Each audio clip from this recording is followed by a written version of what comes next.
What up, Soul Tribe family? You are tuned into another episode 33 to be exact, of Soul Seek Conversations, our mental health podcast. My name is Soliel. I am the owner of Soul Rise Essentials and your host of Soul Seek Conversations.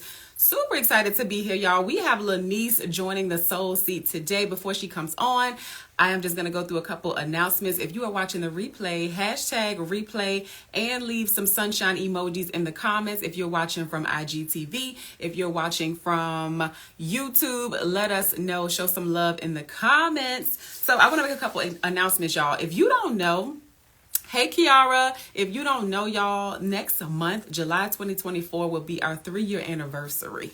You know what they say. First of all, as a small Black woman-owned business, I'm excited to be able to say I've reached the 3-year mark. What a huge milestone. It's said in the business world that if you can make it past year 3, pretty good chance you'll be, a survivor of this game, because baby, it is not freaking easy. So Lenise and I actually gonna be touching on that. We're gonna be touching on a lot of stuff. She is so real, raw, authentic, just the way I like my people. So I'm excited for y'all to meet her. Again, I'm gonna go through these announcements. So we have a huge announcement as it pertains to our 3-year anniversary. So if you're not on our email list, thank you, Kiara. You definitely want to be on that email list, so you are the first person to hear about the major announcement, because the folks on the VIP Soul Tribe family list are going to be the first people to know. It's huge. So I'm really excited, and I know y'all are going to celebrate with us. Next thing I want to talk about is our new tea. But baby, this is our new Soul Tribe family definition tea. So let me read it off for you. It's hot in the comments. I'm gonna have to stand up. Okay, so it's a noun. That's how you pronounce it, the Soul Tribe family. Because I'm a little, I'm from the South, Augusta, Georgia, to be exact. So family. That's how we say it. We ain't saying all the I and all that. Family. No, we're family. Okay.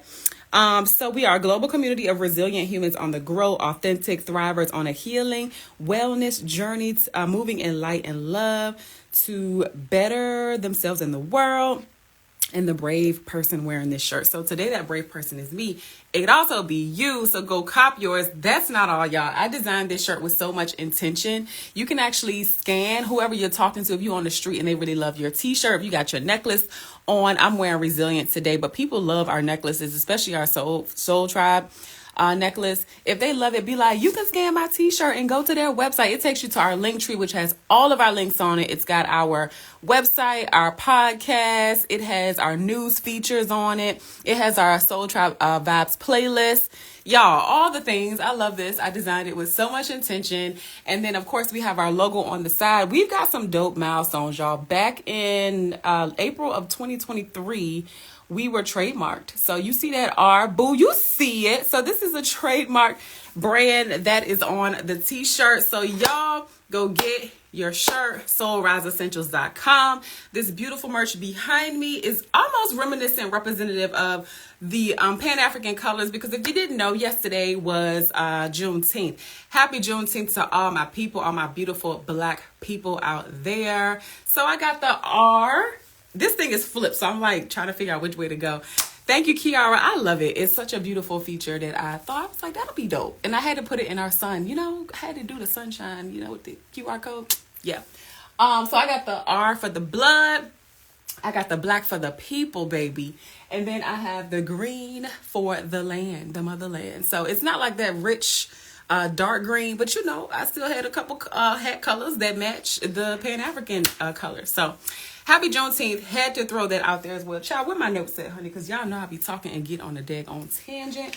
Before I do that, let me send this live to a couple more people. And if y'all wouldn't mind doing the same thing, it'd be great to have some folks in the room live. But I know they'll be able to catch the replay, but I'm going to still send it to y'all. Inboxes. Let's see. I hope everybody out there is doing well and is excited for the conversation that's taking place. I love doing this podcast, man. Like, I learned so much. I meet some amazing people. It's just so dope. So Soul Seed Conversations is a mental health podcast for humans on the grow. We exist for you. We exist to share stories of resilience, to build global community, and for you to discover new ways to thrive via the brave voices of others. Today, that brave voice is going to be Lenise, who you will be hearing from. If you're watching from YouTube, just go ahead and look in the description box to see when all these announcements stop. for the time, was it like the time stamp that you can scroll to before, like, so the actual interview can begin.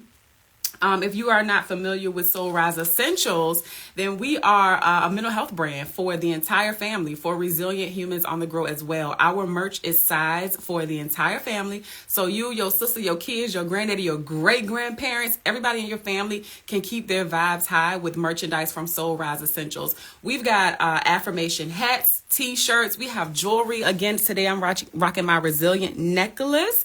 This one is in rose gold. Y'all, we have so many options, okay? We got Soul Tribe, we got resilient, we got loved. We got some new merch about to hit the website as well. Wink, wink, please get on the email list. Just go to our website and either sign up for our text messages and emails to get a 15% off coupon, and you will be the first to know all of this stuff, okay? We have hats. We have our beautiful mental wellness manifesto poster, which I have not even signed yet. Can y'all believe me? Like, I need to sign it. Go check it out on our website. We have so many things. There are also some hoodies online too, very limited ones, because once these ones sell, we will not have these back on the website until later this year when it starts to cool down, but they're on sale for a great price. We got, all the things, child. We ain't talk about that today. That's pretty much it. I'm so sorry, Lenise. Child, I gotta do home housekeeping and stuff before my guests come on in the room. Hey y'all, I see y'all joining us. What's up, Auntie? What's up, Reese? Thanks for the love. Hey, Auntie Pooh. What's up, Erica? Let's get to it. All right, y'all. Let's bring Lydia up. I don't know how to say that name. KD Uplifts. Thank you for doing the work to uplift our people. As you can see, we have this podcast to do the same thing because it's so needed. Hey, gorgeous. How are you? Hello. Hello, everybody. Hello. Welcome to the Soul Seat, Lenise. How you feeling? I'm feeling really good. I'm on a little staycation. Okay.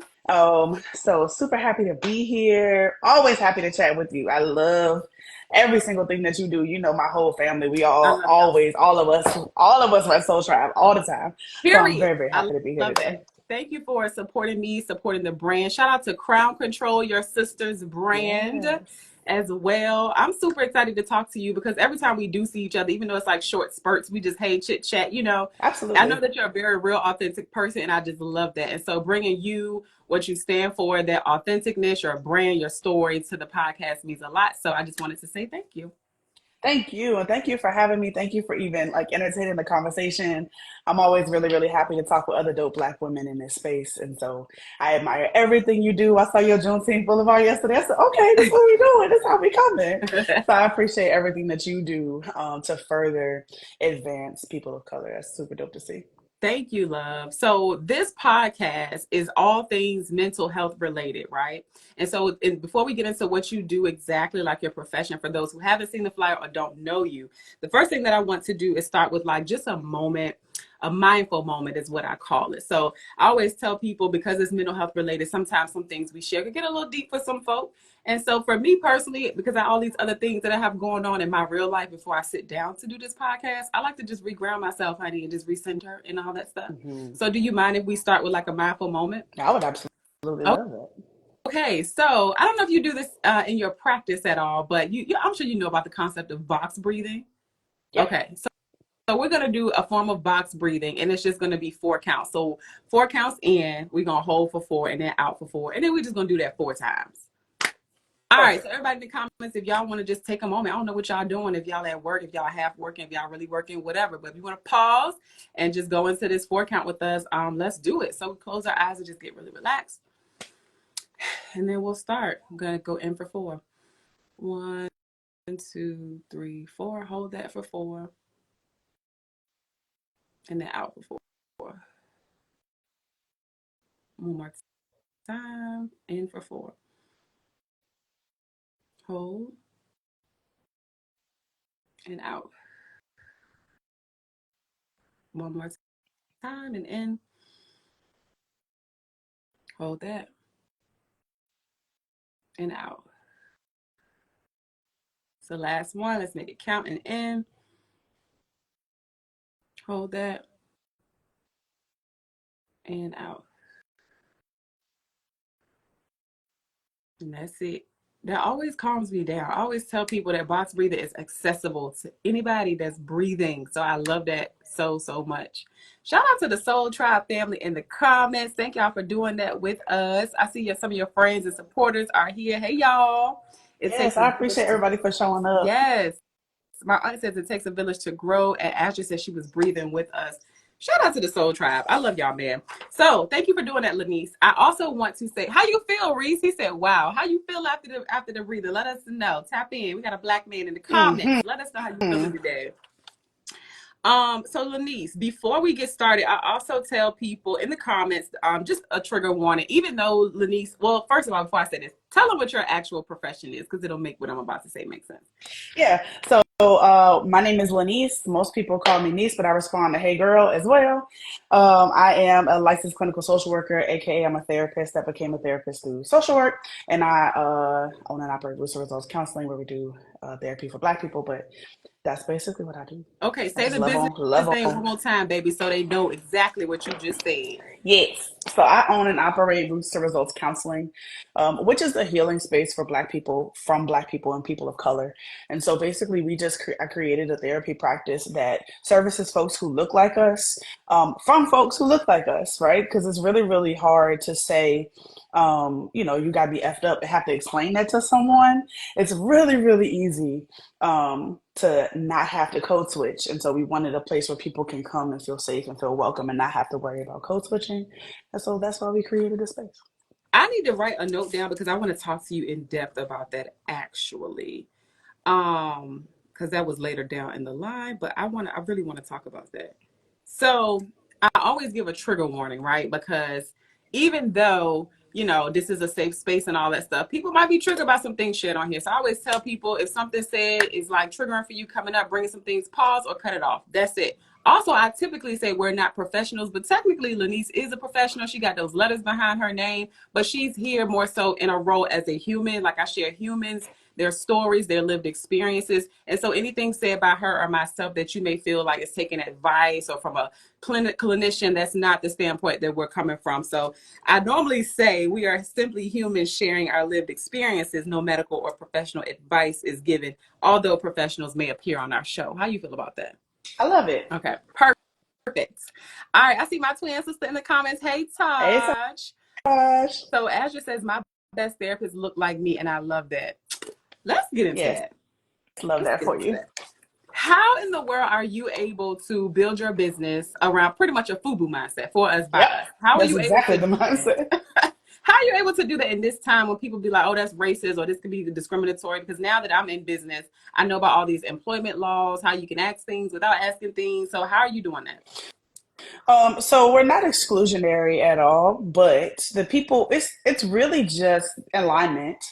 It really is, you'll meet who you're supposed to meet, you'll see who you're supposed to see, and people who love you continue to shout you from the mountaintops and continue to, have conversations with you, chat with you to their homegirls.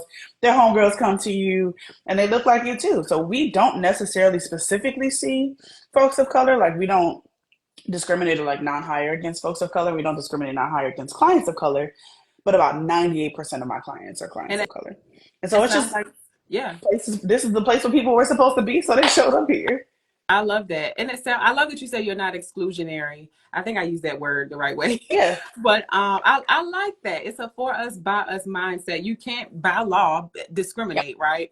But you are loud and bold in saying, like, this is who I am. Clearly, you can see what I look like, and this is who I'm able to serve as well in a safe space. We're not saying you can't come over here, you can't sit with us, but it is an intentional space that you built around your business. And I love that. absolutely. And you're Um, gonna get 100% of my personality, and if it doesn't mesh well with, like I'm not the, and how does that make you feel kind of therapist at all. I'm gonna be like, and why did you? And now, what made you think, right? Like I'm that kind of therapist, and so if the traditional on the couch, stone rock wall face, no opinion kind of therapy is the kind of therapy that you want, then Lenise, the person, is not the kind of therapist that you should see. I love Black women, baby. We gonna tell you what we said, how we said it, and still love you. Like, we still love you because, like you said, it ain't gonna be no, well, how did that make you feel? I want to know how that made you feel, but I also want you to take responsibility for how you may have played a part in this Agree. situation. And Black women have such a dope, real, raw, authentic way of doing that. And we still love you, but we said what we said. I love that.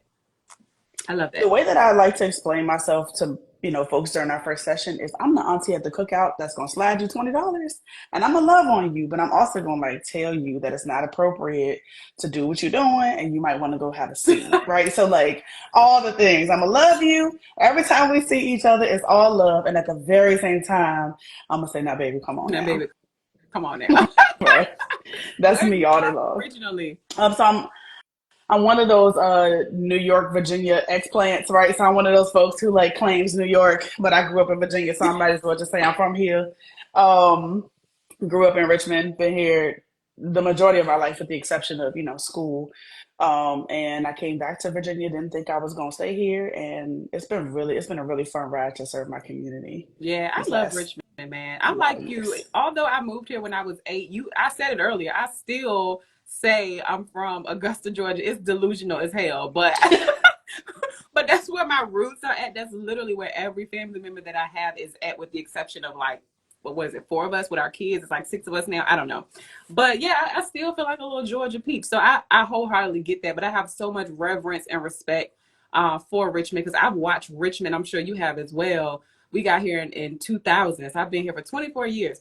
I got here and I saw a completely different city, and just even with businesses, even with mental health, like this city is booming. It was booming before, but with the events that have happened with Black folk, Yeah, it just set us back. But baby, we are rising, and it feels so great to be part of what is happening on this soil with the given rich history, ugly history as well. So be able to, I know for you to be able to serve your community in the mental health space is like a blessing, because we need it. I have heard comments like, oh, and I didn't even know this was a word. I had to go look it up. Somebody said that people are over therapized. Therapized. Is that how you say it? yes, Therapized. I didn't even know terrified. it was a word. It doesn't sound right coming off my mouth. How do you feel about hearing that statement? So a couple of things I want to respond to. The first of is I'm from Richmond when it was the 804 and our RVA, and I tell people that all the time. I do miss Black downtown, right? I do miss the fish market. I miss being able to go hang out, like with Apollos. my friend. Right. I miss the Sixth Street Marketplace, right? Um, and at the very same time, it's been so beautiful to see Richmond become the capital of the Confederacy, become an artsy, space where people have much more freedom to just be. We still are very much living in, food deserts and crime and all these other things, but it's been very good to see Richmond like have festivals and have these things happen that feel really good for the community. Now, to answer your question about people being over therapized, um, I disagree. I feel like folks are underinformed or have been underinformed for so long that we are just now getting to the point where we are even understanding information, right? Mm. We have that same conversation about people now having, overdiagnosing things like ADHD, like autism, like depression. And I don't think that we're overdiagnosing those things. I think that we are really the first generation of folks that come to terms with the fact that like something's not right here. And we're actually asking questions and getting the diagnoses, right? Like I always tell folks, like if you watch Beloved, they hid that lady in the house the whole time. They did not let her out the house. And if you think about it, in 2024, she would have been receiving like ABA services Come and on. occupational therapy. Come And she on. would have, been trying to figure out how to write with pens. And she would have been in a speech language Yep. specialist. And she would have been in therapy. That's just the difference. She's not hidden in the house anymore. She's not a sight to not be seen and to be, kept away from the neighbors. She is instead being embraced by her community and actually receiving the services that she needs. And so that's the difference Come on, for me. girl. And it's so, I think it's uncomfortable for so many people, and they make statements like that because it's in your face, and people Hmm. don't like when stuff be in their face. People don't People like do not the like when ugly at all. no, and with what we do, it's like we pulling out the ugly and helping people see the beauty and getting the help you need, right? It is ugly. It's not fun, but it's not fun when we sweep stuff under the rug, because somebody gonna come pull it. It's like it's a lot of shit under here, and then while you see all of it, when you could have just been seeing little crumbs every week if you sweep when you were supposed Hmm. to sweep every other day, whatever. it wouldn't be so in your face. So I think it's uncomfortable because it's now you can't hide it. And Yeah. so I understand why, the comment may have been said, but I just think that, like you said, people just don't know what they don't know. And not to say that like therapy is the only way, because there are so many different modalities. There are so many different types of therapy. I think people don't even understand that. So yeah, it was just interesting. I want to get your take on that. Also, because everybody has a journey that gets them to where they are. Before you became an LCSW, I want to talk about just you personally and your own personal mental health. And before we get to that, I always have this well, it's not always, but it's a newer segment on the podcast, and it's just like, how is your mental health? So if you rated your mental health right here in this moment, in this time, on a scale from 1 to 5, where would you say you are right now? What's 5? Well, child, 5 would be, I'm feeling amazing. 1 is like, I don't know, in the middle somewhere, that's about a 3. Yeah, I'm at like a 3. But I ride at a 3 most days. And to kind of like pivot that into why my mental health is the way that it Yeah. is. I am a eldest daughter. I am a middle child, and I'm a Mm. first generation college graduate. The Mm. first of the first, like the first, right? Wow. So, to answer your question about how I became a therapist, it was probably my own need to heal people based out of my own want to be healed myself, or my own want to have safe space myself. Mm-hmm. Because growing up, you didn't go to therapy. Like what? You to this day, Lord bless my mom, I love her dearly. But to this day, my mom would be like, I don't. You do that. We love that you do that, but we don't need that. We love that you do it. Yeah. And it just wasn't a safe space for people to go unless you were like, your family had just all like died in a fire, or like something big or extravagant had happened. And there wasn't a safe space. I leaned on music a lot, and a lot of people thought that I was super weird growing up because I listened to like, I'm from the early 2000s, so I listened to like Evanescence and Good Charlotte, and I was like nerdy, and I was a tomboy, and I just was looking, when I think back about it, I was looking for a place that like felt okay. Um, and so I was in a million different organizations and, graduated, and I was always the like rebel in my classroom, but like not in a bad way. I just was understimulated. And so I would talk a lot and make a lot of noise and just be like, it's boring here, I hate it. But I was smart, so they let me go, to the smart schools. Yeah.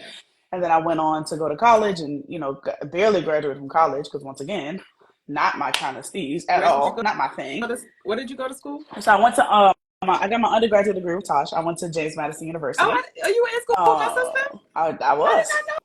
know that. I saw her say Duke. I'm like, did Lenise go to JMU? Okay. We did. Wow. Shout out to CSP for getting everybody through school.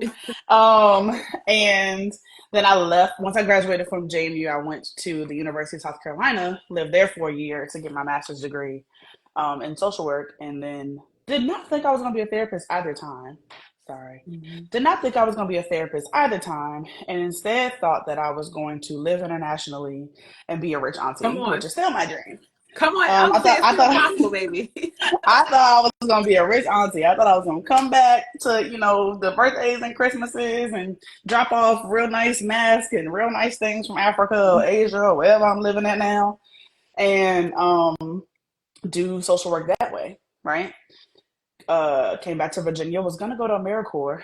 Literally was like sleeping on my friend's couch for 2 weeks, and then I decided not to go to AmeriCorps, and I was like, I'll just stay in Richmond for a little bit. That was in 2013. It's 2024, and I'm still here.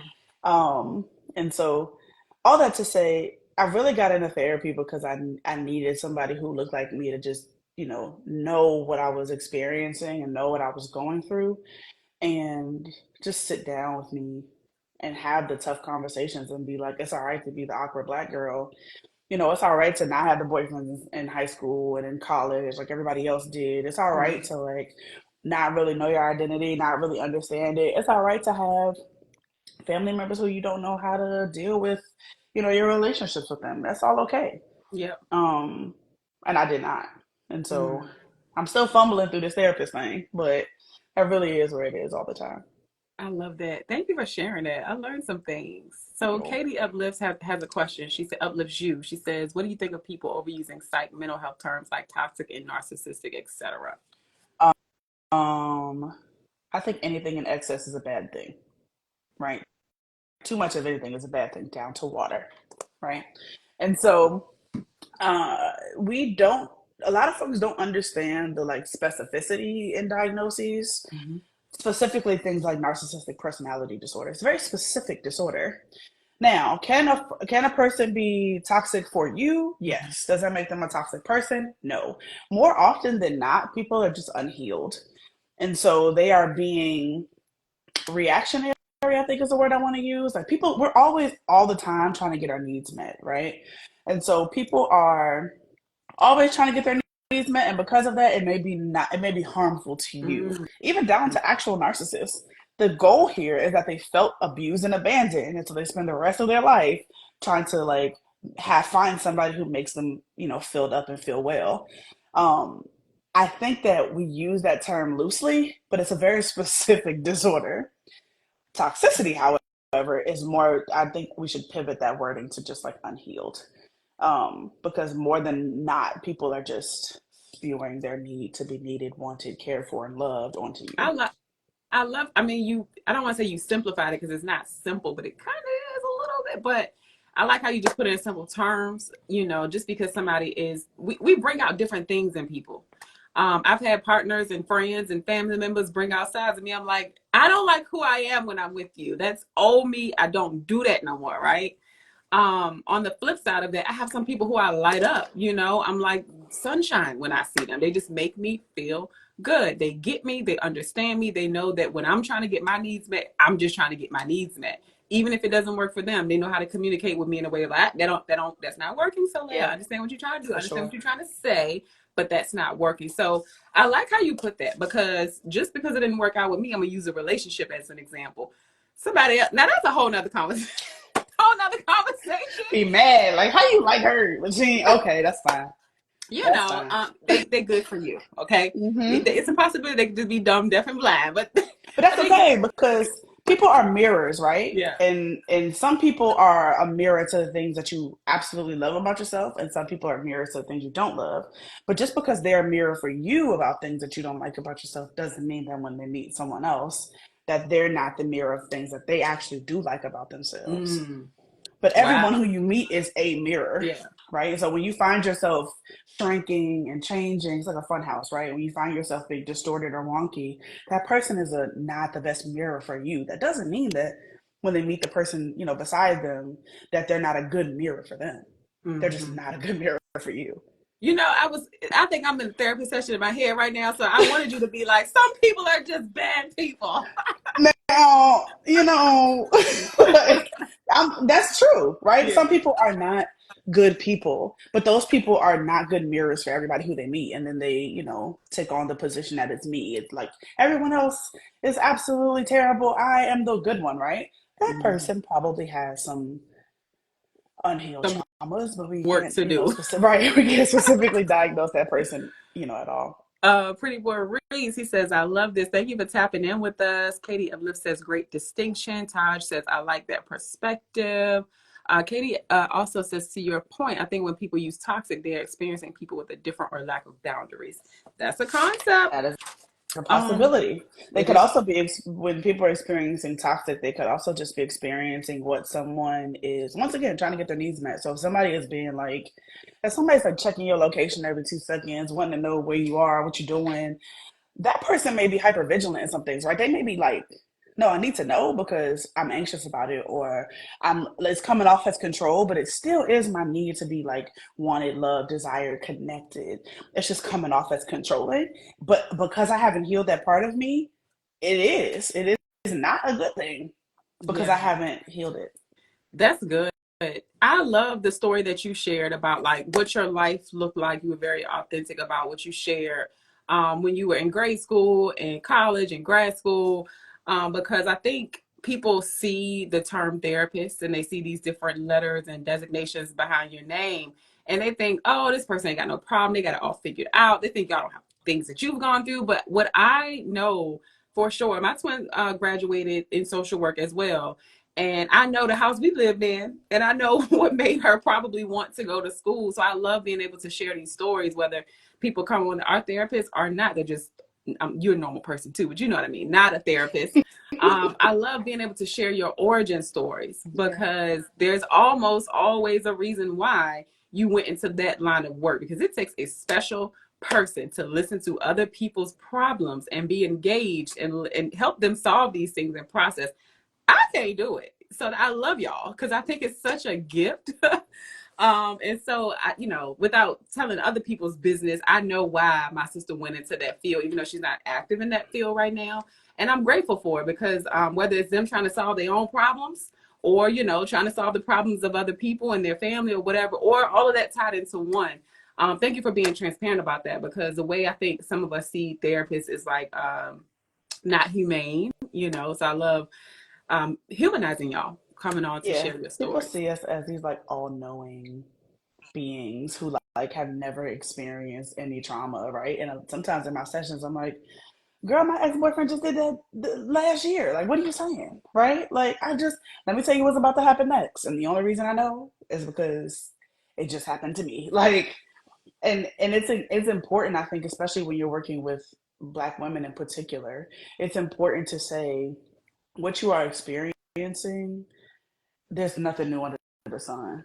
And what you are experiencing, a vast majority of people go through, right? I spend a lot of days kind of having the same conversation over and over and over again. And that's because a lot of people have similar experiences, but they all feel like they're on an island. And it's always so interesting to me to see, because I'll end the day and I'll be like, I just talked about the same thing. I talked about boundary setting for 8 hours. I got two things. Hold on, two things. I want to ask you something about that. You said that you are about a 3 most days, right? Mental health wise.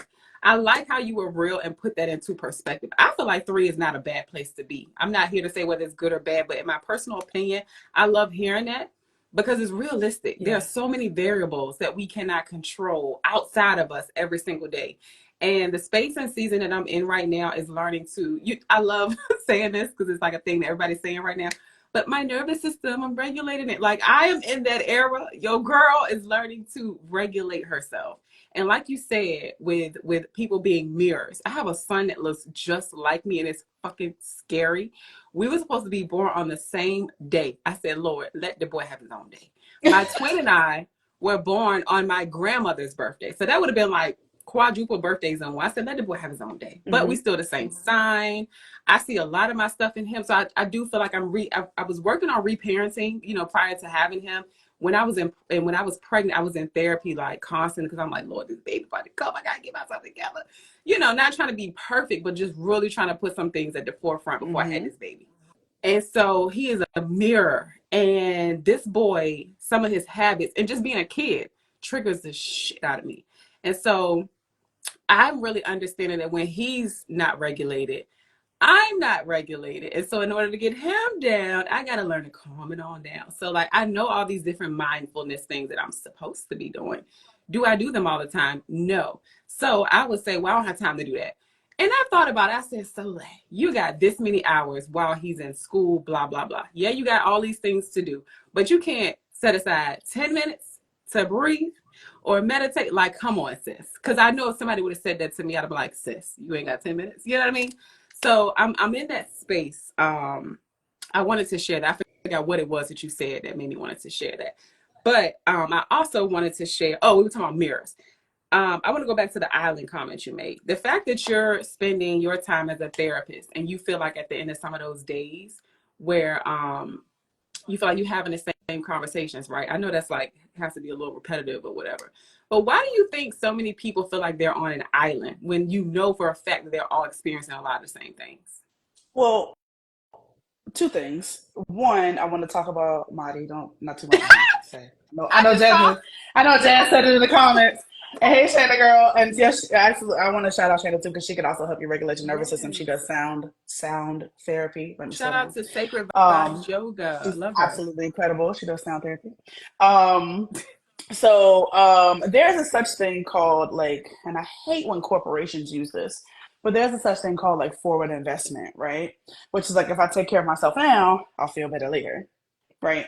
We consider the gym forward investment, right? We consider eating well forward investment. But meditation is also forward investment. Therapy is also forward investment. Maybe washing clothes so that you have clothes to wear tomorrow. Like there's a lot of things that we do that are forward level investments. But when we see little kids or like people who are mirrors of us, especially if you share close birthdays or signs, and like you said, there's so many parallels of like potentially having the same birthday. Um, but when you see that, you get to see not only like the parts of you that need to be healed, but the parts of like all of your ancestors that also needed regulation and healing as Baby, well. And baby. so then you get the opportunity. Tired. Listen, being We the fight of your tired. life, okay? You get the opportunity to tussle with like 1865. Okay, you get the opportunity to tussle with the person who never had a voice, and to say this is what you're experiencing. Maybe I should give you time. You gonna get through this meltdown in the car and know you can't have chicken nuggets again, but um, you're gonna have to get it on up off this floor. I'm gonna walk over you and I'm gonna keep on going. But I recognize that this is the part of even me, right? Even, my mom, my twin, my grandmother that also potentially felt the exact same way. And so Baby. sometimes that like gives me a little bit of pause. I don't have any children, but I have nieces and nephews. But that gives me a little bit of pause when I'm like 2 seconds from being like, get out of my face. Baby.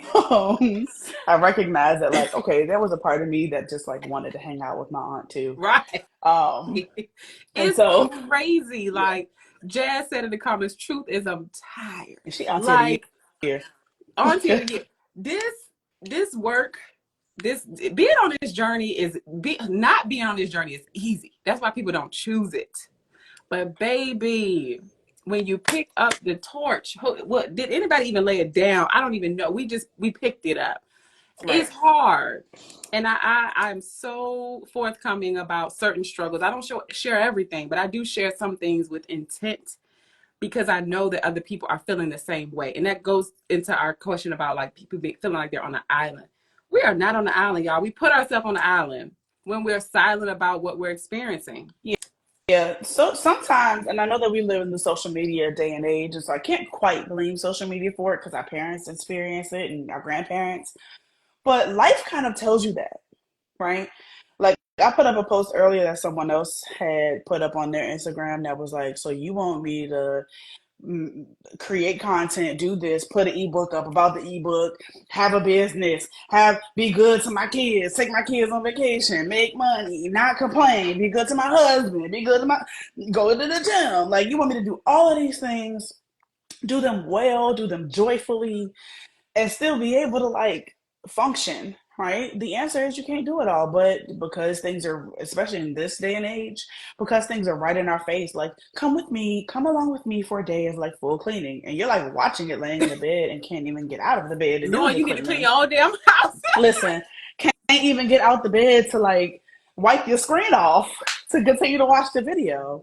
And there's just so much just isolation in feeling like you don't belong in a place, and everyone feels that way, but no one's talking to each other about it. Girl, ain't that sad? And then When you do talk to other people, they're like, yeah, but let's not talk about that. I was just Let's about to find say something happy and that fun to do. because, there's so many different, girl, we could talk all day. Like, I want to say this when people do post certain things on social media, like some real shit that they're experiencing, people mock them and they say you're trying to get attention. Why would you post that? That's not for social media. And I understand it to some degree. But at the same time, when we gonna get real about what everybody is experiencing? Just because you feel uncomfortable at me sharing this, maybe you should check yourself. But if Yeah. I receive support or I receive like a notion from somebody that's like, you not by yourself, sis, that or somebody message me, DMs me, thank you so much for sharing this. Because they might not say anything, but they see it, right? They Yeah. may not DM you tomorrow. They might DM you next week. I didn't jump off a cliff because I heard you say you was dealing with such and such, the same exact thing. And you said that you was going through it too. And I would have never guessed that. That's why I share, because I know the conversations and the relationships that I develop with people and I have with people after sharing. That makes me feel good. That makes me feel connected. Like you Yeah. said earlier, most people are just trying, all of us are just trying to get our needs met. So I don't agree with like the shaming, but I do understand it, you know, because folks, maybe it's the whole black, we don't want nobody in our business, but everybody's experiencing the same thing. Why we Yeah. not talk about it? Because we've been taught not to, right? You know, that whole like keep everything in your household, which is really an abusive statement. But keep all the things in your household. Don't let stuff leave. You know, keep your house tidy. Keep your, you know, if your husband's not happy, it's your fault. If your wife's not happy, it's your fault. If your finances aren't good, it's your fault. It's not the fact that bread is $8. Like if you know, if your skin don't look good, it's your fault. It's not the fact that you don't have access to clean water. Like there's so many things that we don't understand as an experience because we think that everyone outside of us has it, you know, everybody else outside of us is doing really well. I tell people all the time, um, when people assume, I laugh about it all the time. My nephew, it was kind of embarrassing for me, but I understood where he got it from. We went to Target, and he was like, "Are we gonna go to the bank first to get some money?" And I was like, "Excuse me," right? And he was like, "Before we go to Target, we always go to the bank." And I was like, I think you think your auntie is rich, baby. And I go to the bank because if I didn't go to the bank, we could not go to Target. I don't go to the bank to like withdraw like Monopoly money. Like Mm-hmm. I might be finessing. I might gotta take $100 out because I don't have no money, Mm-hmm. right? But the Mm-hmm. way that other people perceive your life is from the Mm-hmm. place where they think that you have it all together a lot of the time, and it's difficult to explain to people like, "Hey, no, hello, struggle bus here, front seat rider, been here since '89." Some people just look at it and they go, "No, certainly you have your life together. Baby, let me tell you something. Don't let these posts confuse you. My hair is falling out, right? Like, don't let these posts confuse you. I'm struggling with weight loss. Don't let these posts confuse you. I am broke, right?" But because people only see your life from the perspective that they wish they had your life, they don't see things from the perspective of like all of the like, you know, late night struggles, the I might be at a 1 instead of a 3, Mm-hmm. that I don't know what I'm gonna do tomorrow. You know, I got to get this money by tomorrow. I can't feed me. I can't feed my family. I don't know what I'm gonna do. A lot of the times, people don't see when you outside, you know, doing Uber Eats and Lyft, and you hoping you don't see somebody you know, or you hoping you don't run into, you know, ex boyfriend or ex girlfriend or Mm-hmm. something like that. Because when if they pick up your DoorDash order, it's like, "What you doing DoorDash? I thought you had Right. money," and it's a ton of shame in that, right? Yeah. So people don't understand what they don't know, but because there's so much shame in showing what you know or showing what you're experiencing, people are hesitant to do that as well. And so we kind of just end up in this like loop, this like Yes, yo. cycle. It's a terrible, terrible cycle. I literally was just thinking about that yesterday. I want to read a couple comments real quick. Jazz earlier has said, when the village is here and likely has some of the same experiences as you. Listen, Hey, I just want to shout out to our freaking villages right now. Jazz, I know you're part of both of our villages. I just want to absolutely. say to my twin sister, we say it to each other all the time. And everybody out there who's part of somebody's village, I hope you are. If you're not, get connected, figure something out. Like you might got to open yourself up a little bit. If it's people around you and you feel like you don't have a village, we got to open your heart up a little bit. We need each other. The conversation that we're having right now proves that we need each other. We are putting ourselves on islands by putting on a facade, willingly wearing a mask. I understand why you think you might have to do it, but this conversation right now proves you don't have Yeah. to. You really do not have to. When we open our mouths, we will likely get our needs met. Now, if you open your mouth to the wrong people, the judgy folks, them ain't the ones you're supposed to be talking to. But find community because we need each other. Katie said, "It's so wild. It's damn if you do, damn if you don't." So finding authentic space is just what I said. Yes, Katie, it's so critical, especially for women of color. Come on, because y'all think we gonna save everybody. Now we can, but we ain't. I'm sick of it. We are not saving everybody. We're saving ourselves. Like we For have sure. to first, or we can't do anything else.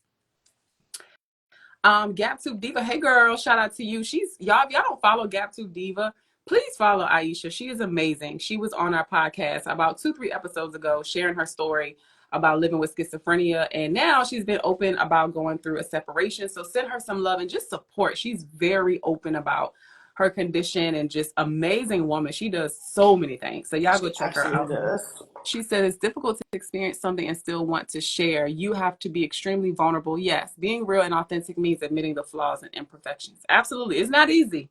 It's not. But at some point, like if you are feeling in a corner, like the room is closing in on you and you haven't found anyone to open up to, I'm not saying it's easy, but it's necessary. Hey Rika, Taj said I think it's one of the reasons I don't post much on social media. Tajay, clarify your comment because we done said a lot, child. What you referring to? I think she was talking about like being judged or shamed for when you do like express Mm, authentic and vulnerable spaces. okay. Clarify for us in the comments. Hey girl, hey T. She said, Amen. I wouldn't have survived without my village. Come on, we love y'all. So Anything? Yeah, go ahead. really quickly, I wanted to say a couple things. Mm-hmm. When we are hurt, right? I call it the 1 by 10 rule. It takes one time for someone to wrong us for us to feel like everyone's gonna wrong us, and it takes about 10 times for somebody to like prove that all people aren't like that for us to feel safer in, you know, like the people aren't going to hurt us anymore. So if you've ever been in a relationship with someone who's like cheated on you or been done something untoward towards you, it takes about 10 more partners before you start to feel like everybody's not a cheater, right? Um, if you've ever been in the space where you know you've let somebody borrow $20 and they never gave it back, you might not loan it out to about 10 more people before somebody goes, "I'm gonna give you your money back." Like, stop playing Yes. with me. Yeah. Let me borrow $20 till Friday, right? And then the other thing that I wanted to say is, y'all, community is ancestral work, right? Mm. We come from tribes, we come from communities, we come from spaces, you know, like even I grew up in the 80s and 90s, or, you know, the 90s, growing up in a space where you were able to even like get sugar from your neighbor, right? Even my mama used to be able to like let the neighbor check on us and make sure we were good after school, right? Walk us home, things like that. We come from a space where community was all we had. And the work of capitalistic and Western societies is telling us that community isn't the important Woo, space, girl. right? It is telling us that, like, you don't exist outside of your community. And both my sister and my sister-in-law are in this chat, so shout out to both of them. But hearing, you know, like the way that we're able to just like fall on the floor and sigh and just be like, hey, what you need right now? Or like, hey, you want me to cook dinner? And because you don't seem like you got it all together today. I think that that's super important because it is real life, like we all we got kind of All we thing. got. And as long as people keep convincing us that we exist on an island and not that like we exist in community and in healing spaces and circles, then the further apart that we drift, the less likely that we are to be successful and okay. Baby, that was a word, okay? I can pass the plate. When I tell you you are so in my thoughts, I was literally driving to pick my son up from summer camp yesterday, right? And I was thinking about going back to that conversation we were having earlier. I think I started because I was talking about all the different variables and you saying like you're typically at a 3 on a good day, on a normal day, which I felt was good because you don't know what's out there coming to disrupt your spirit, okay? I was Listen. driving to his school and I was just thinking about, you know, me being a single parent and having to pick him up by a certain time, trying to get most of my work done within a certain time frame, and thinking about children, right? And how they act out. We're going to put that in air quotes because most of the times kids just be being kids. A lot of the stuff that we got in trouble for as kids, we just being kids. However, pause, right? Your mom and daddy or caregiver, grandma, whoever, if they were in that house by themselves and they trying to feed you and they trying to make sure the house is clean and you got what you need and you talking back because you feel like she ain't spending enough time with you because she's working, the loop is crazy. The loop is Mm-hmm. crazy. Now the kids acting up because they want you. They want a hug. They want some time. They want to watch their favorite show. You tired. You got to cook. You got to make sure the lights stay on. You got to make sure they have what they need. And it's this vicious cycle. And I literally said the capitalism loop is crazy. Now, we know as business owners, capitalism, you know, it's not 100% bad, but it's doing a number on our families. And Yeah, it then our is. black families, because we got all this other stuff, this ancestral stuff that we dealt with and are still dealing with. I had the same thought and it was crazy. And so what I'm trying to do is work on continuing to curate my life in a way that makes sense. And that's a whole nother personal conversation that I won't have on this podcast. But man, it's a real thing. And I just wanted to put that at the forefront of this conversation because people forget that symptoms of our children, symptoms of grown people that were once children, like you said earlier, trying to get their needs met, it's a symptom. It's a Yep. behavior. It's not just something that it's not just a behavior. It's a reason why this behavior exists. So I just want to put that out there for folks that's trying to understand, like, why am I y'all acting like this? And But it's you got to figure it out and hopefully figure out how to curate, your life and your space in a way that makes better sense for you. And personally, I feel like it ain't gonna happen unless you have your village. Going back to that. Exactly, for sure. Um, all of us, 100% of beings on this earth, things, all the people, places, and things are always trying to get their needs met, right? As parents, you're never going to get it right. If you go to work and you make $100 million a year, your kids are going to feel like they never see you, even though you send them to Disney 8 times a year, right? If you go to Disney with them 8 times a year, but you're struggling to make Thanksgiving dinner, then your kids gonna feel like, oh well, you could work more and make more money, we could have more things, right? You in life, you are never going to get it all right. It's just shut that subscription off, Mm-hmm. right? Unsubscribe from the thought that there's some perfection bubble that people live in where you need to arrive to, right? Where we get lost in the process is thinking that everyone around us knows something that we don't know, right? And so where we get lost is like, how are my friends able to be parents and cook dinner every night and put the kids to bed by 8:30? And listen, also ask yourself how your friends are like, you haven't seen them in 6 months, and every time you ask them to come hang out, they're not available, or they are suddenly not answering the phone, or when they do, it's like, hey, what's up, right? Ask yourself if your friend may be secretly experiencing something that you don't necessarily know about, right?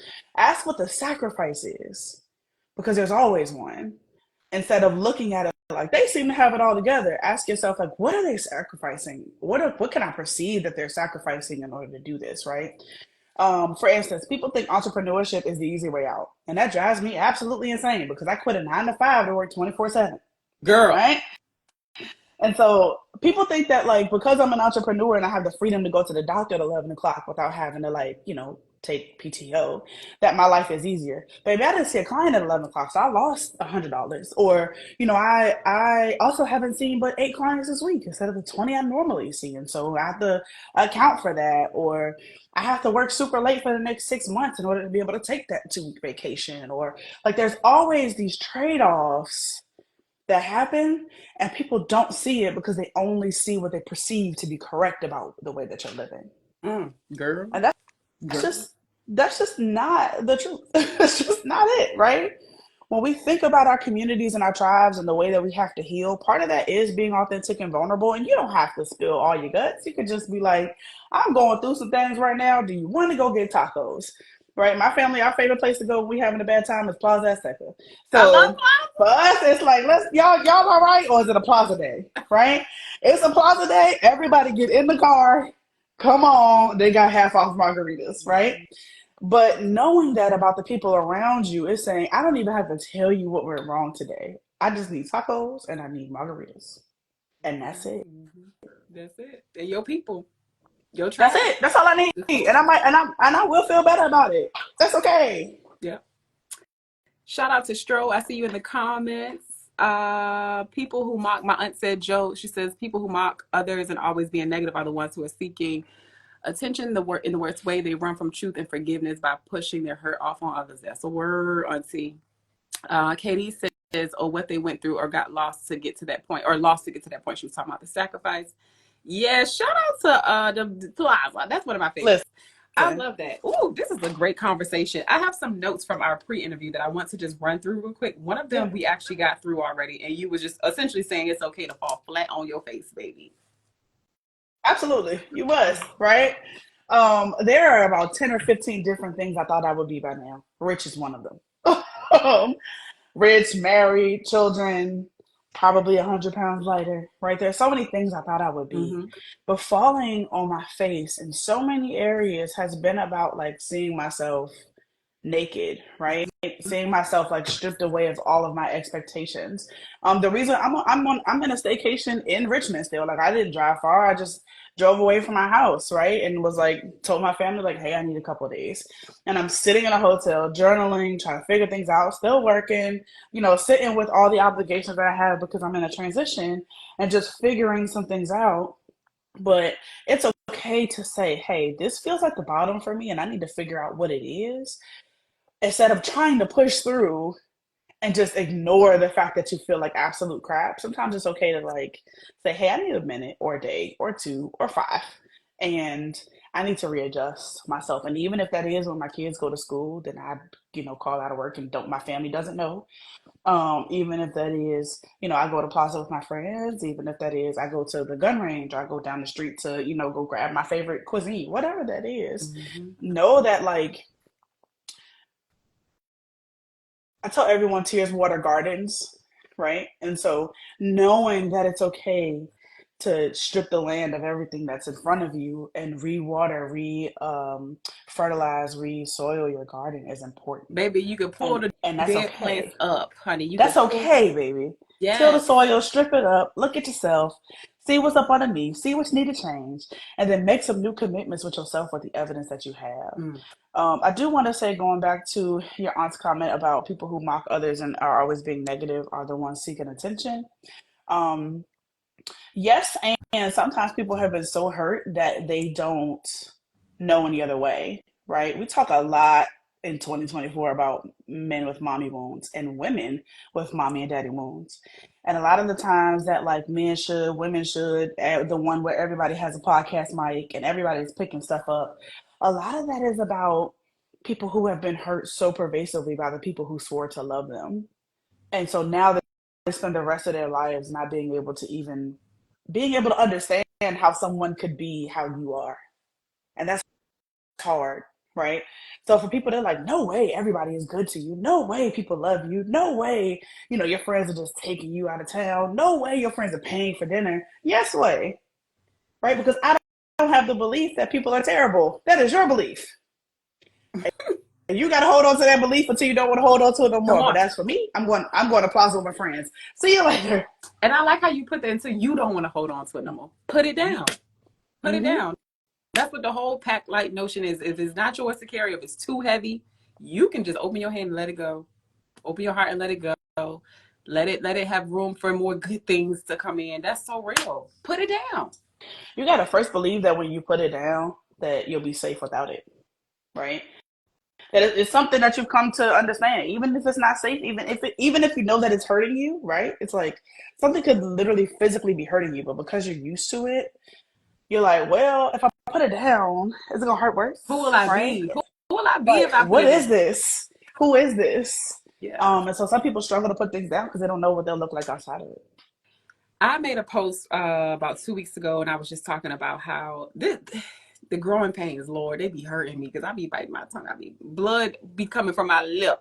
But I be like, who do I want to be on the other side? My post was about like having EQ and understanding how I show up, understanding how other people are showing up, why they're showing up that way. And it's hard when you're dealing with folks who have no intelligence about why they're showing up the way that they show. They think they're right and they justified in what they did and they said. But it's like, you really dealing with, not saying that I ain't got my own stuff going on, right? Just speaking about this scenario. You acting like that because your mama ain't love you. You acting like that because your auntie was supposed to take care of you. Your mama ain't take care of you. Auntie abandoned you too because she was always with her man. Whatever, right? That's where that's coming from. That's your stuff. And I know that. Whether you choose to know that or not is on you. But I know it. I ain't got thrown in your face, but I know it. And so I see why you showing up the way you show up. I could really cuss your ass out right now, but I'm going to leave it alone. That's hard. That is so freaking hard. I just knowing, and when you know, it sucks to know. Like, the hardest part about being a therapist is knowing. Except for when things are too close to you, then you don't know, right? So sometimes you be in toxic situations and your friends are like, how have you not left? It's like, because it's too close and I can't see all of its problems, right? But knowing and being able to see something and be like, you acting out right now because you are trying to get your need to not be abandoned met. You'd be like, oh, you know what? I still want to cuss you out. And you still may need this cuss out. Okay. But you might need this one. But at the very same time, I know, and there's a part of me that wishes and hopes for healing for you. And all I can do is hope it. The journey is so personal sometimes, because even if you say that, I know people have this thing now where they be like, I wish you well, I hope you heal, stuff like that. And it's like, no, we don't want to weaponize like healing. We can't do that, because it shows that you still need a little healing if you thought that was okay to come back with that, right? So I've been working on sending people love and sending my self-love and meditation and visualizing what I would want to have heard from those folks that hurt me, whatever. So it's so personal, it's a personal thing. It's like, I ain't even got to cuss your ass out because I'm going to meditate later. You know what I'm saying?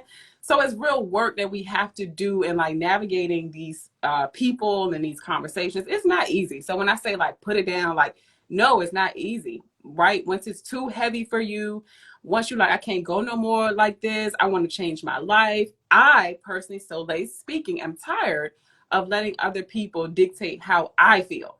That's Yeah, not for sure. mine. So I had to change. Like, what you gonna do, sis? You gonna keep letting people get you out your square? You can't keep doing. You gonna live your whole life like that. Your son gonna grow up and think that that's okay, and it's not okay. Because a Yeah, you black man can't that don't, be. yeah, a black man Go don't ahead. know how to control his emotions is not who I want my son to be. Especially not Oh, because that's me. beautiful. You know. Hmm. So yeah, just want to throw that out there. Whenever everything in your life is the temperature and you are the thermostat in your room, right? So you're the thermometer, then you fluctuate, right? That means that your mood, your life, how you govern yourself is dependent on everyone else. And that is, we don't got to get into attachments, but that's kind of anxious attachment 101, right? That's Oh, say like that again. that's anxious attachment 101, which What is you said before everyone that? else when everyone else is the temperature, right, and you are the thermometer. So that means that you move up and down. You are angry, you are sad, you are happy, depending on whether everyone else around you is angry, sad, and happy. That is anxious attachment 101, Mm-hmm. right? That's the part of you that says, I want to be liked, respected, and loved so bad that I want other people to also feel well. So I read the room like down to the degree. Yep. I read the room and I adjust according to the room. And that's really hard to kind of like move yourself through, even if it is, hey, I'm gonna go meditate later. I still may be suspended in, I'm not well trying to process through these feelings, right? But I left them sitting right where they're at. But like my back to the central nervous system part, my nervous system still feels like, no, I need to go back and square up, Mm-hmm. right? Seeing parts of yourself and seeing yourself go, I chose better. But really, the real key, the real gem is not even letting it have impacted you to the point where it was a conversation to begin with, right? It's like, we're not even about to do this. Have a good day. And fuck you. And that's that. Period. Like, have a good day. That's it. See you later. And really not be mad about it. Mm-hmm. Like that's where I'm trying to like, yeah. I said bye and I meant bye. You know how people like bye and they still be texting back, no, but we said bye. It's really giving bye. Mm-hmm. I'm gonna read a couple comments real quick. Tajay said that stripping of yourself naked is real is so necessary for life of elevation. Relearning yourself without thinking pain or conflict must be part of the journey. Believing we can have life without some kind of suffering is real. Woo. Absolutely. KD quoted something you said, you have to be you. You have to be, how did you say that? You have to know you'll be safe without it.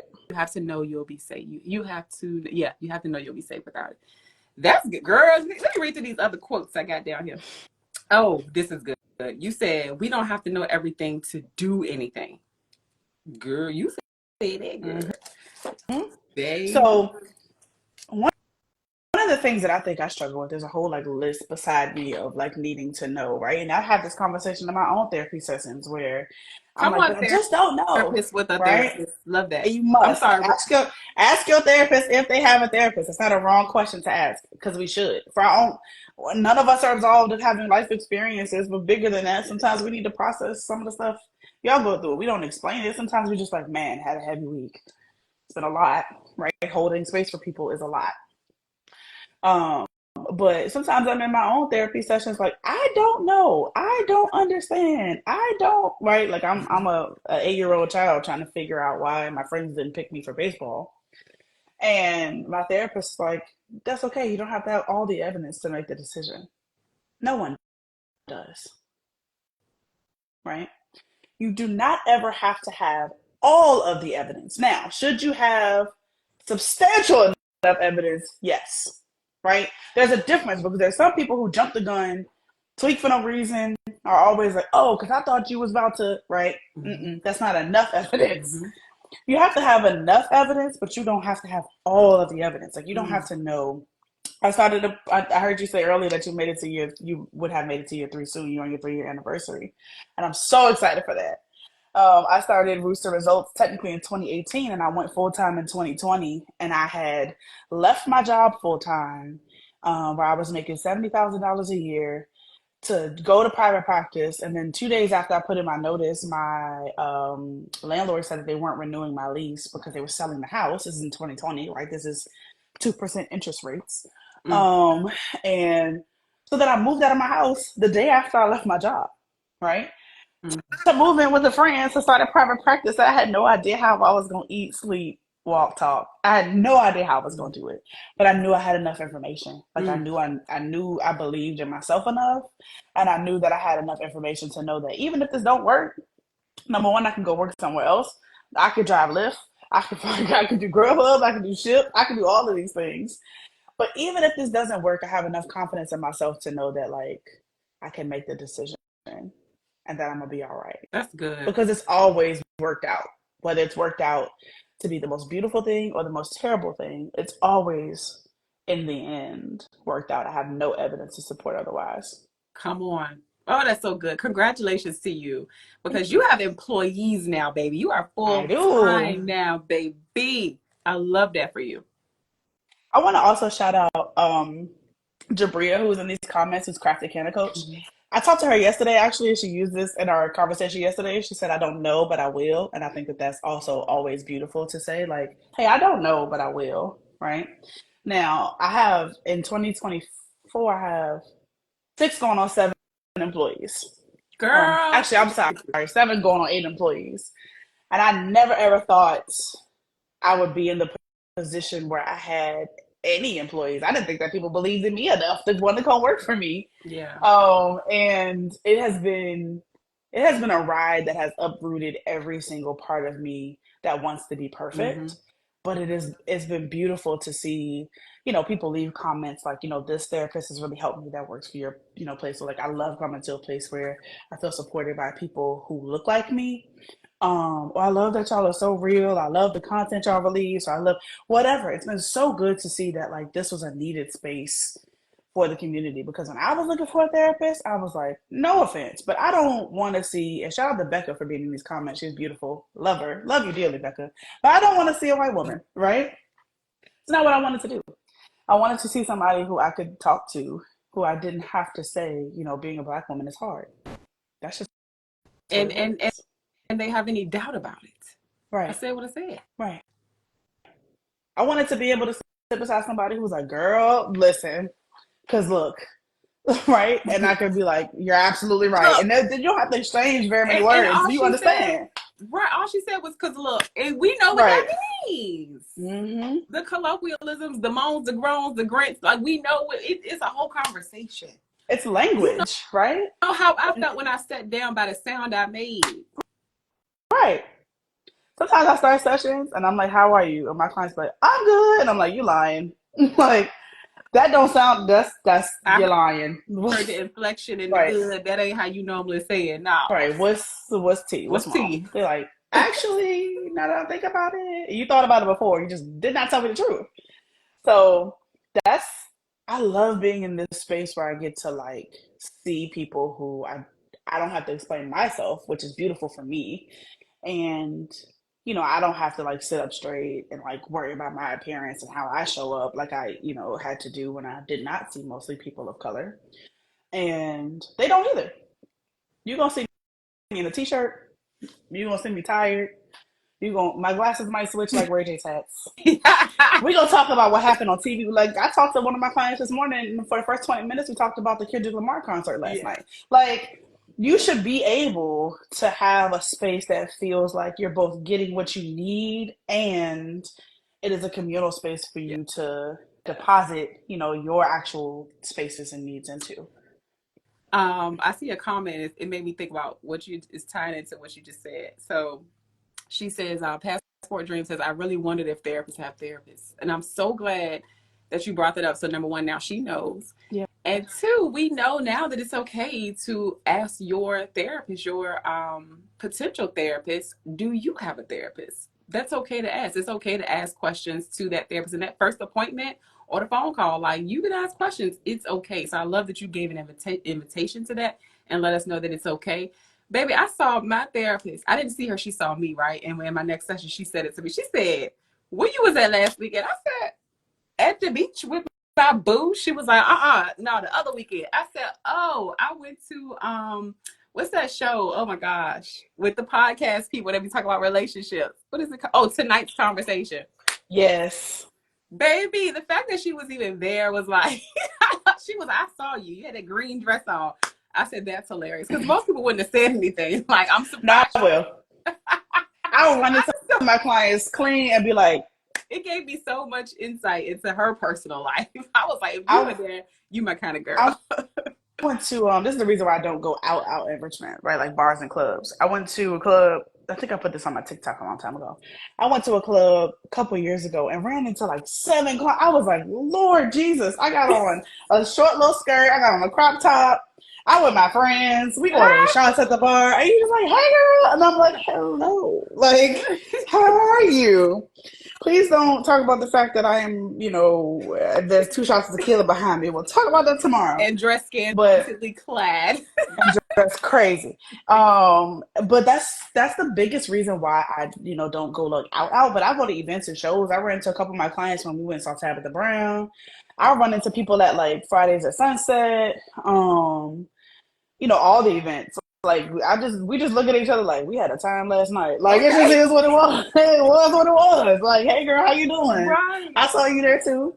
Right. And you should be a whole human. Yeah, you should be a whole human. And not to think like that because I'm, I guess smart enough to know that y'all are human, right? But I just would have thought that she wouldn't have said anything. So it humanized her even more for me.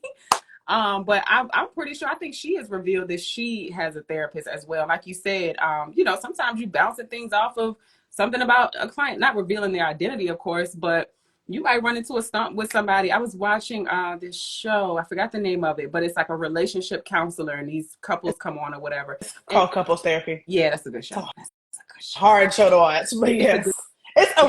She is incredible, but every episode I'm like, now she's so good. She's so good. Now, when she be coming, somehow I feel like she didn't roll out of bed and ain't brush her hair. I hope she don't see this. I'm sorry. I think you're incredible, ma'am. But girl, anyway, I see her debriefing with other therapists about like some of these cases. And I was like, man, like, she's sitting on the couch, like debriefing and woosah and like, what do you think about this? So that humanization of therapists, I love to see personally. Yeah. So therapists should have their own therapist for like their own life, but we should also have like peer-to-peer consultation where we talk to other therapists and sometimes talk about like cases and hey, I have a question or can you help me? Because we're not all knowing and everybody is different and everybody so sometimes someone may present with something that we're like, I'm not quite sure if I'm hearing this right or if I'm seeing this right. And another therapist may be able to be like, well, did you ask about X, Y, Z? And you're like, actually, no. And so other therapists host consultation hours where you can consult back and forth about cases and things like that. That's so cool. I'm going to make a statement. You tell me how you feel as a therapist. I would recommend couples watch that show together. Couples What do you think? Therapy? Yeah. I think if both people are in a good enough place where they don't villainize the show. Okay. Right?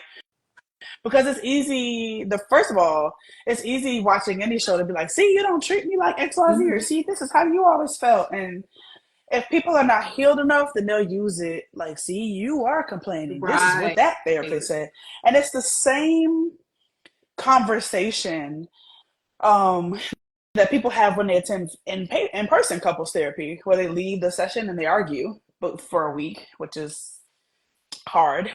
Or a week or two about everything that was said in the session. And so if 2 people are grounded enough, healed enough, and don't villainize it against each other, then absolutely. That's good. I like how you said that. Let me see. I want you to touch quickly on this comment you made, or this phrase, rest is your right. Oh, my auntie said, what network does couples there? What is that? Is it Stars? It's either Stars or HBO Max. Yeah. National Network. I watch it on Hulu, I think. Yeah. But I got through like 2 episodes and I was like, she called in to question everything I know about therapy. I was like, this lady is good. Yeah. So rest is your right, not a reward, right? Rest doesn't come as a result of all the hard work that you've done. And so you're not like, hey, I had a full day, I did XYZ, I cleaned the house, I did the laundry, I mowed the lawn, now I get to rest, right? Rest is continual healing work. And because we come from a society that teaches us that rest is what you get at the end of the day and at the end of all the processes, then we get taught that rest is your reward for doing all of the things you were supposed to do. Like, oh, you work, and then you rest, right? Mm-hmm. Right? Work hard, play later. Mm-hmm. Rest later, right? Work now. You see, I can probably scroll down my Instagram and the first 6 posts I'm gonna see is like rest when you're dead. Baby, you're gonna die Come on. faster if you don't rest. You're not gonna make it to 60. What are you Okay. saying? Yeah. And about finding, places and spaces where rest is. And rest can be active rest. Rest can be a person, Mm-hmm. people who you find rest in, places who you find rest in, communities that you find rest in, right? Mm-hmm. And if you don't find rest in these places, then you find activation, right? And some places should not be activating. I'm a huge fan that work should not be activating, but don't follow my advice and quit your job. Don't do that. You need money. Okay. But I think that rest is one of those things that there's I cannot remember her name. Oh, Trisha Hershey. She wrote a book called Rest is Resistance. And she has a page on Instagram called The Nap Ministry, where she talks about why rest is important and why rest is resistance against everything that we got taught in like these capitalistic spaces. It doesn't come at the end of all of your hard work, right? We even say that at funerals, rest now. Honey, like, hopefully they was resting. Hopefully your grandmama and your cousin or whoever was resting while they were alive. Hopefully they were able to actually enjoy their life and not think that rest was going to come after retirement or rest was going to come when they were 65. But instead they took actual space now to cultivate spaces that felt restful, healing, and, brought them the type of just love and care and attention that they needed. I love A good that. relationship is rest, What was right? that word that you said earlier? Something about it's a term in therapy, something investment. Forward Forward investment. investment. It's a corporate term, Oh, not a corporate. therapy term. Oh, what was It's it a again? corporate term. Forward Yeah. investment. Yeah, rest is a forward investment, period. Your body like regenerates and your brain cells, and you gotta rest. Your body is doing what it's supposed to do while you're resting. I forgot I got a 1:30, sis. Couple Oh, more you're things. good. This is very important. I wanted you to talk about for y'all, for those of y'all who don't know, I'm gonna say this, it did say the question. She has a background, she's a great chef, she's a great cook. She don't cook for other people no more. But that's how I was introduced to Lenise, through that food, baby. Okay. In saying that, I know one thing that you do, and I do this as well, and it's been a tremendous help. That phone ringing all day long and notifications popping up, making you feel like you got to be somewhere, got to do this, and got to respond immediately to all of that stuff. No, ma'am. And what you said in our pre-interview is cut them notifications off. Maybe to everything you don't want to see Mm-hmm. Mm-hmm. all the time. Mm-hmm. My notifications are only on for like 6 apps because, like, cut your notifications off for Instagram, TikTok, Facebook, your email, and dive into them when you're ready. Right? Check your Instagram when you want. Check your Facebook when you want. Check your emails a couple times a day when you want, because things are always going to like ping you to need you to want some of your energy. But if you don't have that energy to give, you got 65 missed notifications, then you're drained even thinking about experiencing it. And it's not fun and it's not uplifting for you. And you're And so activated all day. You're all on day alert long, all day. all Like, day. no. So And in light then of that, double put that phone on do not disturb on top of that. hello, And put the people who you really need to not be on do not disturb on emergency override. on the favorites list. That's That's it. right. What are some things you, Lenise, do? This segment is called What Do You Do? So what things are bringing you joy? What's helping you stay at that 3? When you get up to that 4 or maybe that 5, what things are you doing to bring you joy that keep your mental health on track? What are those things? It very much depends on the day and the season of my life that I'm in. I am coming to back to the part of me that is really artsy and right brained.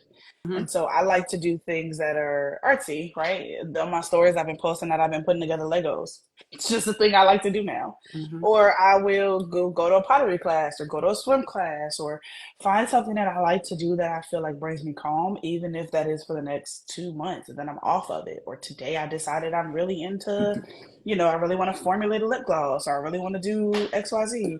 I Mm-hmm. get really into things that are creative because they help my mind find rest because I'm not trying to do tasks. Instead, I'm just trying to create, right? Creation is super important. We were all put on this earth to create. Now, whether that is, like procreate or not, it's different. But we were all put on this earth to create. That is our gift to this earth for its place, right? But that's what I do. I get creative about what it is that I love, and it helps me with my anxiety. It helps me with my neurodivergence. It helps me with just being able to like find space for myself. Just like sitting down, putting together a Lego car helps me just to like bring me down the center from doing it all day long. I love that. And I've been finding that as an adult, I try to remind my sister to get back into her doodling and her drawing and stuff. Because I feel like as adults, we get so far away from those things that we naturally just did as children that when we played. And so I have a girl that I love to follow on here. She was actually on the podcast too. You probably know her, Kiana Knight, Hill with Kiana. She reminded me to Yeah. just dream, to use my imagination. So that helped me remember. I had to go deep and figure out what the hell it was. What things that I like to do as a kid? What the hell did we do before social media when we just went outside or when we was in the house doing nothing? Like I've been finding that those things are what relaxes my nervous system. You know what I mean? So I love that you shared that. I want to read a quick comment. Katie said, yes, she loves the nap ministry. She took a nap before this live. Tajay said, that's what I do. Silence everything until I have the capacity. Passport Dream says that advice is essential, especially for those with anxiety. Ooh, yes, Lord. Don't run that anxiety up. Knowing you already got it, turn the phone, turn the noise off. When you are, but the way that we live tells us that that's not okay, right? The way that Yes. everything comes at us is like, I think about like SpongeBob with the iron and the iron board and like just do all the things. Yes. Life tells us that that's what we're supposed to be, but the truth is, we are created to create. Like that's our entire job on this earth. And so if you don't know what you're into, because I have a lot of people say, well, I don't know what my hobbies are, I don't know what I'd be into. Ask some people if you've known them for long enough. Ask some people what you like to do as a kid. Ask them. Be like, hey, what was I really into? And some people might be like, you colored a lot, right? You had an easy bake oven every 2 seconds, right? You like to play hopscotch outside. And try to like reinvestigate and get back into those things. It was And even puzzles for maybe, me.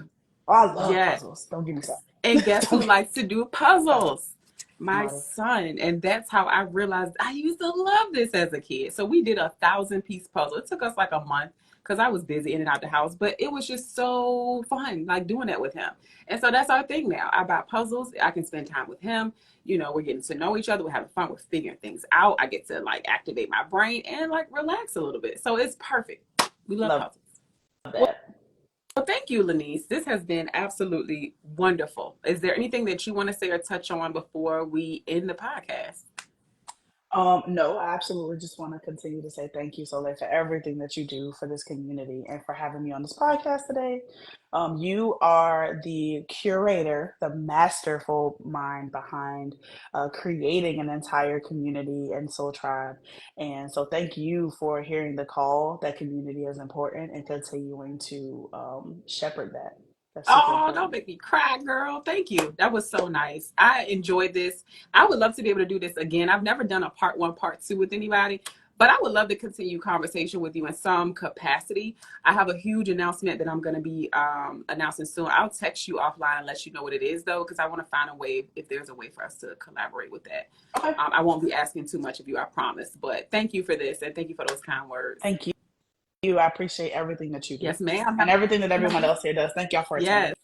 Yes. Have an amazing day. Shout out to the Soul Tribe family. Y'all are the absolute best. This has been episode 33 with Lenise in the Soul Seat. You can log off now. I'm sorry. Oh, you're good. I'm excited. Okay. She's like, what you about to say? But this has been a fantastic episode, as always, man. I just want to thank y'all for being here with us, for being interactive, for asking questions, and just sharing your thoughts We will see you absolutely again next month on this podcast for episode 34. So just stay tuned on when that's going to come out. Continue to, oh wait, before I do that, hold on. Y'all did have a couple things to say. KD says, yes, I have encouraged clients to do the same thing to find their purpose or the career they want. I love that. Taj says, this was an amazing conversation. Thanks again, Lenise. My aunt says, blessing queens. Ain't nobody gonna hype you up like your auntie, honey. And if you got a black one, you get 10 more points. Katie says, great discussion. Amazing. Crafted Can Coach says, amazing. Thank you both. Thank you. All right, y'all. That's a wrap. We'll see y'all next month. This episode will be live on YouTube, so share it once it gets up. Mind your mind, shine your light. And if you are watching the replay and made it to the end, put some sunshine emojis with hashtag replay in the comments. Peace, y'all. Stay well, be well. Bye, Lenise. Bye.